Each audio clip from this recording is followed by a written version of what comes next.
नाङा रायजो तेलेंगाना जानायनि उनाव मा रायजो जानांगौ भारतआव तेलेंगाना राज्य गठনৰ পিছত भारतত কি राज्य गठन হ'ব লাগে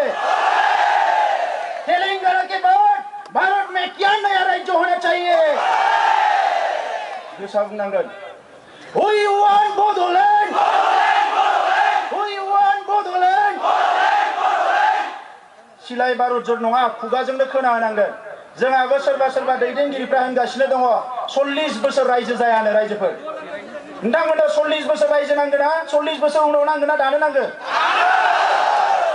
होमबा बे 40 बोसोर उनावसो रायजो जानांगोन होनग्रायाबो खोनाहैनांगोन गोबारै बुं We want Bodoland We want Bodoland anti Bodoland होशियार एंटी बोडोलैंड होशियार एंटी बोडोलैंड होशियार We want Bodoland We want Bodoland जान देंगे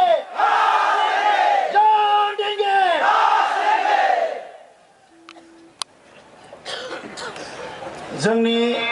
दिनैनि मेलखौ बेखेवनो थाखाय आं खावलायनो नागिरदों बैसोआव बयनिख्रुइ देरसिन आरो बड'लेण्ड सोमावसारनायनि जागायजेननायनिफ्रायनो बिथांमोना मोनबोदों मानगोनां रायजोफोर